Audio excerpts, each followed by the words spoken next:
যেদিন আমি কলেজে ইন্টারভিউ দিতে এসেছিলাম সেদিন কিছু কিছু ছাত্রের সঙ্গে আমার পরিচয় হয়েছে। বাকিটুকু দু একদিনের মধ্যে সেরে ফেলবো। চল।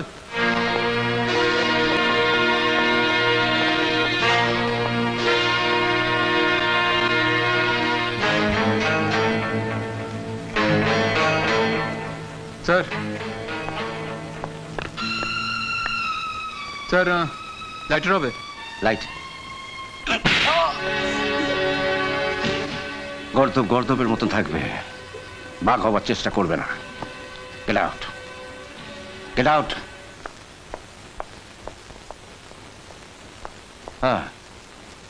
Today I will discuss about the merits and demerits of the coalition government. আরে বলিস কি রে? হ্যাঁ, তোদের সুদেব স্যারের ক্যালিবার আছে বলতে হবে। হ্যাঁ, তা না হলে আর বলছি কি, একেবারে দুর্দান্ত লোক। জানো তো, ওই নুনির বাবা মন্ত্রী বলে প্রিন্সিপাল পর্যন্ত কে ঘাটাতে সাহস পায় না। কিন্তু সুদেব স্যার একেবারে ওর মুখে ঝামা ঘষে দিয়েছে। তাই তো রীতা একদম ক্লাসের মধ্যে দুহাত তুলে লাফাচ্ছিল। রীতা কে রে? রিতাকে কে? রিতা কে? রীতা? ও রীতা, ওই আমার সঙ্গে একসঙ্গে পড়ে, খুব ভালো মেয়ে। শোনো, ওসব ভালো মন্দ আমি বুঝি না। কলেজে যাচ্ছ পড়তে, পড়াশোনা শেষ করবে একেবারে বাড়িতে।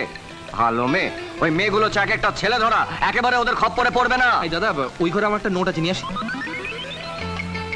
মা শোনো, ওই সন্তুটাকে না, সন্তুটাকে ধরেছে।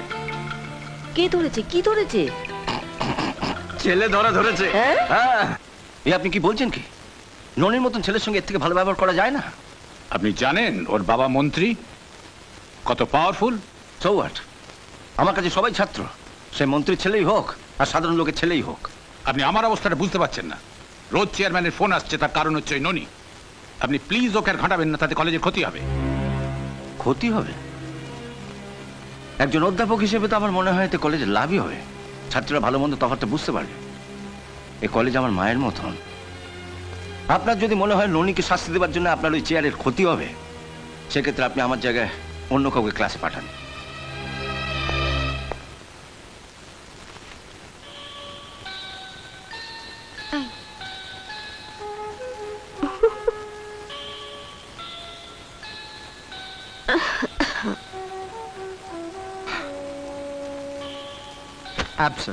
আচ্ছা, এইভাবে ডিস্টার্ব করলে পড়াশোনা করা যায়? কে ডিস্টার্ব করলো? নিকু, কিছু জানো না। তখন থেকে দেখছি খালি আমার মুখের দিকে হাঁ করে তাকিয়ে আছো। কি করে বুঝলে? আমি দেখেছি। তার মানে তুমিও আমার দিকে তাকাচ্ছ আর বইটা ফালতু মুখের সামনে খুলে বসে আছো। নিকু, বই গেছে তোমার দিকে তাকাতে, আমি পড়ছিলাম। ঘোড়ার ডিম, মনে মনে তো আমার কথাই ভাবছিলে।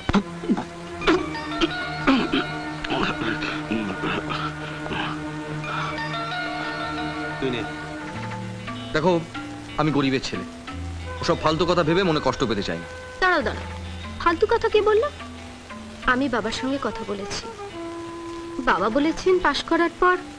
আচ্ছা, তোমার কি একটা কথাও মনে থাকে না? গবেট কোথাকার। আরে গবেটের জন্যই তো ক্লাসের পরেও লাইব্রেরি রুমে হতে দিয়ে পড়ে আছো। যাও যাও না, যাও যাও যাও যাও যাও যাও যাও। না গেলে সারা রাত এই ঘরে থাকতে হবে।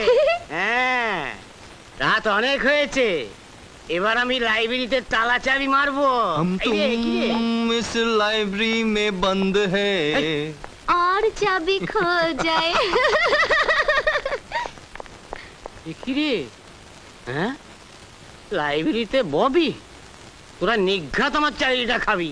একটু থামাকি একটু চলা তো চলবে না, মনের বরফ একটু ছোঁয়াই তো গলবে না।